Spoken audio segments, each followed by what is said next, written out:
अस्सलाम वालेकुम नाज़रीन, मैं हूं ABMP के चैनल से आपका दोस्त।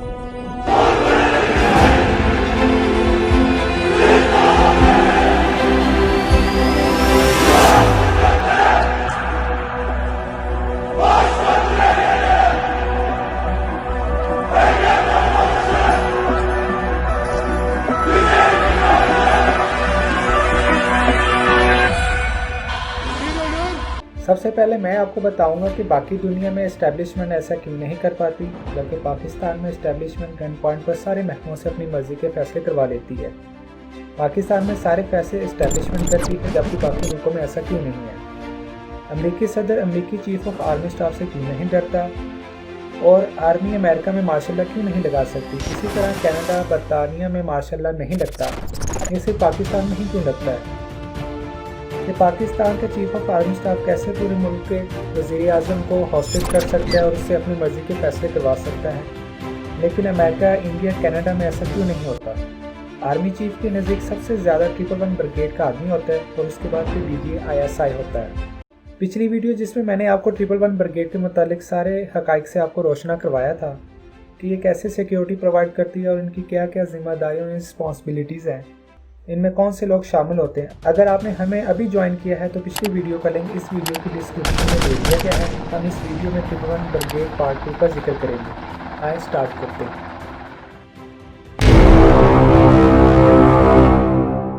नाज़रीन, सबसे पहले मैं आपको पाकिस्तान के 3 ऑर्गन्स जिसको हम कहते हैं 3 पिलर कहते हैं, सबसे पहले मैं आपको उसका इंट्रोडक्शन करवाऊँगा। तो पाकिस्तान के जो हैं वो 3 ऑर्गन्स होते हैं, जिसमें लेजिस्लेचर है, एग्जेक्टिव है, जुडिशरी है। लेजिस्लेचर का जो काम होता है वो उसका काम ये होता है कि उसने कानून वगैरह बनाने होते हैं। जितने भी पाकिस्तान के अंदर कानून होते हैं वो इन्होंने बनाने होते हैं कि सेनेट और नेशनल असम्बली इनको ये पास आउट करवाती है कि जितने भी इन्होंने कानून बनाए होते हैं। उसके बाद एग्जेक्टिव होता है। एग्जेक्टिव में जितने भी होते हैं, चीफ ऑफ आर्मी स्टाफ या प्राइम मिनिस्टर होते हैं, ये सारे एग्जेक्टिव ऑफिसर्स होते हैं। इनका काम होता है जो कानून बने होते हैं उनको इम्प्लीमेंट करवाना होता है। ये जो काउंसिल ऑफ मिनिस्टर होता है, इसमें कैबिनेट होता है, मिनिस्टर्स होते हैं, ये तमाम जो हैं वो इम्प्लीमेंटेशन इनकी जिम्मेदारियाँ होती हैं कि जितने भी कानून बनते हैं उनको इम्प्लीमेंट करवा सके। उसके बाद जुडिशरी है। जुडिशरी का काम ये होता है जितने भी कानून बने होते हैं इनका काम ये होता है कि इनको चेक करना होता है कि ये ठीक बना है कि नहीं बना। इसमें सुप्रीम कोर्ट, हाई कोर्ट वगैरह इसमें होती हैं। इसके अलावा मैं आपको बताता चलूँ, एग्जेक्टिव ऑफिसर में police, army chief, prime minister, railway, इस तरह के बहुत सारे डिपार्टमेंट होते हैं जिनका काम ये होता है कि उन्होंने इम्प्लीमेंट करवाना होता है। किया गया मसला यह है कि आज आप ज़रा खान साहब को कहें कि आप एक फेडरल सिक्योरिटी फोर्स क्रिएट करने की कोशिश करें और 111 ब्रिगेड को हटाएं, तो कल उनकी हुकूमत चली जाएगी। और ये सिर्फ इन्हीं की नहीं, जिसकी मर्जी आप करें, क्योंकि फ़ौज को पता है कि ये नहीं होने देना। और एक्चुअली तो फेडरल सिक्योरिटी फोर्स एग्जिस्ट करती थी, और जब 5 जुलाई 1977 को ज़ियाउल हक ने मार्शल लॉ डिक्लेयर किया तो सबसे पहला ऑर्डर क्या था? सबसे पहला ऑर्डर फेडरल सिक्योरिटी फोर्स को डिसबैंड किया गया, ख़त्म कर दिया गया। बड़ी इंटरेस्टिंग। भुट्टो साहब ने एक फेडरल सिक्योरिटी फोर्स रेज की थी जिसका एग्जैक्टली ये काम था कि तमाम सिविलियन लीडरशिप और सिविलियन इंफ्रास्ट्रक्चर को फेडरल सिक्योरिटी फोर्स प्रोवाइड करेगी, को प्रोटेक्ट करेगी। वो बहुत हैवीली फंडेड थी, टोटल फौज से उसका कोई ताल्लुक नहीं था, लेकिन वेपन, ट्रेंड, बंदे, हर चीज़ थी। उसको अक्यूज़ किया गया कि जी कसूरी साहब हैं, उनके कत्ल में फेडरल सिक्योरिटी फोर्स इन्वॉल्व थी, और इस एलिगेशन पे फेडरल सिक्योरिटी फोर्स को डिसॉल्व कर दिया गया। मुझे नहीं पता कसूरी साहब के मर्डर में इन्वॉल्व थे या नहीं थे, लेकिन मेरा सवाल ये है कि पाकिस्तान में और कितनी एजेंसियों को या गवर्नमेंट के महकमों को आज तक डिसॉल्व किया गया? किसी को नहीं किया गया। क्या आपके ख्याल में पुलिस ने बड़े गंद नहीं मारे? लेकिन पुलिस को तो आपने डिसॉल्व नहीं किया। कस्टम ने बहुत गंद नहीं मारे, उसको तो डिसॉल्व नहीं किया। FIA ने बहुत, कौन सा महकमा है जो किसी न किसी चीज़ में इन्वॉल्व नहीं रहा, लेकिन कोई ऐसा महकमा है जो कि आज तक बैन किया गया? फेडरल सिक्योरिटी फोर्स सबसे पहला ऑर्डर मार्शल लॉ लगते ये था कि इसे बैन किया जाए, क्योंकि फ़ौज को ये आइडिया था, फ़ौज को नहीं कहना चाहिए, मैंने कहना चाहिए दिस इज़ रॉन्ग। इस्टेब्लिशमेंट, वो चीदा जर्नैलों को ये पता है कि अगर एक ऐसी फोर्स बन जाती है जो कि अगर हम मार्शल लॉ लगाने के लिए वज़ीर आज़म के घर की तरफ चलेंगे तो वो बंदूकें लेके सामने खड़े होंगे, तो उस दिन से इस मुल्क में कूलेस्ट मार्शल लॉज नहीं लग सकेंगे। ब्लडलेस मार्शल लॉज नहीं ला सकते। सो वो इसको क्रिएट नहीं होने देते।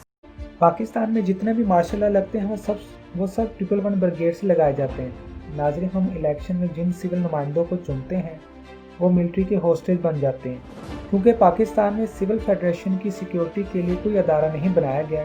जो एक अदारा है वो 111 ब्रिगेड आर्मी का है। तो आप खुद समझ लें कि यही यूनिट पाकिस्तान के सदर वज़ीर आज़म की हिफाजत करता है। जब भी मार्शल लॉ लगाना होगा सिर्फ एक बार 111 ब्रिगेड को जानी और पाकिस्तान में मार्शल लॉ का नफाज हो जाना है, तो जबकि इसके अगेंस्ट दूसरी साइड पर कोई नहीं होता। नाज़रीन, अब मैं आपको अदर कंट्री के बारे में आगाह करता हूँ। सबसे पहले अमेरिका की अगर बात करें कि अमेरिका में सिविल स्ट्रक्चर की हिफाजत कौन करता है और कौन सा ये अदारा है। अमेरिका में सिविल स्ट्रक्चर की हिफाजत जो है वो सीक्रेट सर्विस का एक अदारा करता है, जिसमें टोटली सिविल नुमाइंदे होते हैं। उनमें कोई मिलिट्री का आदमी नहीं होता है और ये मल्टी बिलियन जो है वो ट्रेन होते हैं। इनको हाईली वेपन चलाना सिखाया जाता है और हाईली ट्रेन लोग होते हैं और इसमें सारे ही सिविल के बंदे होते हैं और ये सिविल सीक्रेट सर्विस का अदारा है।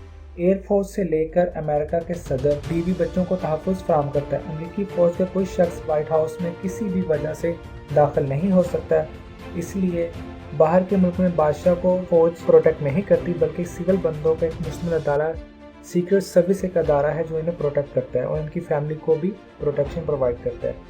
अब यही स्ट्रक्चर अमेरिका, कनाडा और यूके, इंडिया में भी है। कनाडा के वज़ीर आज़म को RCMP का एक अदारा तहफ़्फ़ुज़ फराहम करता है। इसी तरह पार्लियामेंट से लेकर इनकी गाड़ियों तक यही अदारा सिक्योरिटी फराहम करता है और ये इंतहाई ट्रेंड होता है। इंडिया के वज़ीर आज़म को भी सीक्रेट सर्विस के जो लोग हैं वो प्रोटेक्ट करते हैं। इस अदारे में मुकम्मल तौर पर सिविल के लोग होते हैं। और अब पाकिस्तान की बात करें तो हमें सबसे पहले 111 को बादशाह की निगरानी से हटाना होगा, यानी कि इसकी जगह हमें एक अदारा बनाना होगा जो फेडरेशन के हिसाब से एक फोर्स बननी चाहिए, जो कि तमाम एग्जेक्टिव लेवल के जितने भी अफसरान हैं उनको सिक्योरिटी फराहम करे। तो नाज़रीन, सबसे पहले हमें 111 ब्रिगेड की जगह फेडरल सिक्योरिटी फोर्स को बनाना होगा, जो कि आपकी लीडरशिप, जो आपकी सिविल लेवल की जो लीडरशिप को प्रोटेक्शन दे सके। अब आप खुद सोचें, वो कौम क्या आज़ाद होगी जिसका लीडर ही आज़ाद ना हो। नाज़रीन, पाकिस्तान के अंदर चीफ जस्टिस को मैसेज किया जाता है कि आपने इस केस का फैसला ये करना है, अगर आप ऐसा नहीं करेंगे तो आपकी हमारी बात नहीं बनेगी।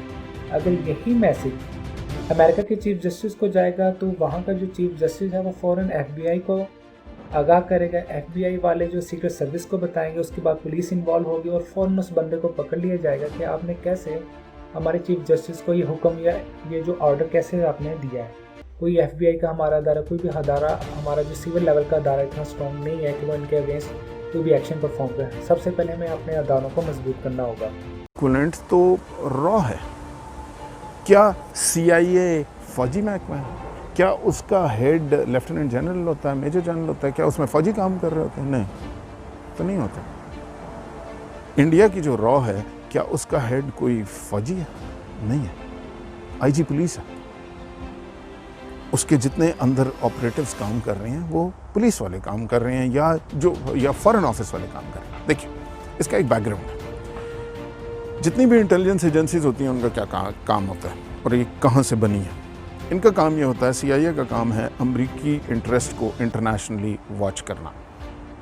जहाँ उन्हें लगे कि इस मुल्क में अगर ये हुकूमत आ गई या ये हो गया तो हमारे लिए, अमेरिका के लिए इंटरेस्ट में नहीं है, तो वो उस मुल्क में ऑपरेट करेंगे, वहाँ से उसे राज छीनें, उसकी इकॉनमी तबाह करें, उस मुल्क में जो मर्ज़ी करें, वो करके अमेरिका के इंटरेस्ट को प्रोटेक्ट करेंगे। सो बेसिकली आपकी जितनी CIA है वो मुल्क से बाहर ऑपरेट कर रही होती है, अमरीकी इंटरेस्ट को वॉच आउट कर रही होती है, उसके लिए जासूसी कर रही होती है, उसके लिए जो उन्हें करना करे, बंदे मारे, जो मर्जी करे करती है, लेकिन मुल्क से बाहर, मुल्क के अंदर नहीं।